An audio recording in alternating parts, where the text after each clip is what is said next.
Because of the pandemic, more people are invested in the conversation around schools and our children than ever before. Yeah, parents, guardians, you name it. And so for the next several weeks, we're getting to know the people running to be the next state superintendent. Christy Diaz sat down with each of the candidates, starting with incumbent Richard Woods.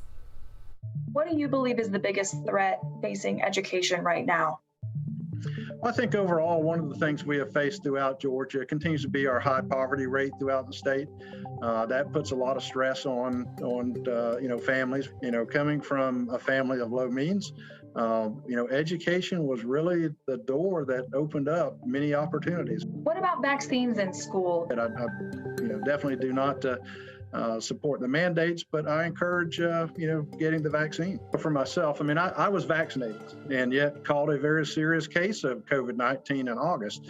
But that was a choice that I made. I think that we have to look at that. That really is a family decision on what to take, and especially when it comes to children, it should be left up to the family. What is your position on critical race theory, whether it should be taught in schools? But I would say any divisive type language or content really does not benefit us in public education.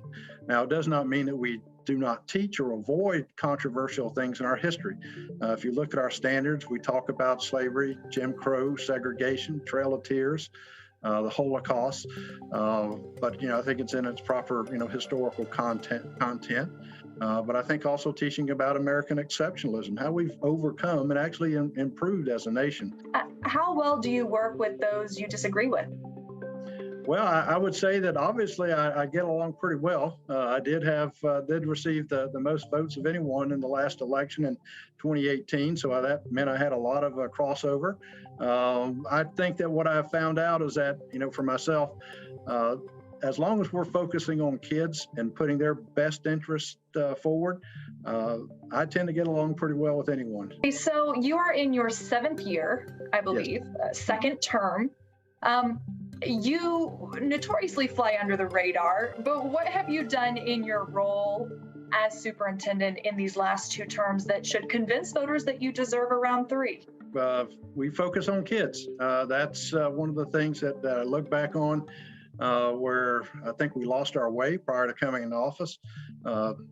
Teaching and education became more about the tests than actually our kids. Cut back on the amount of testing we've done and really just promoted opportunities for kids, things like STEM and STEAM or foreign language opportunities, career tech, expansions, and we've been very successful with that throughout the years.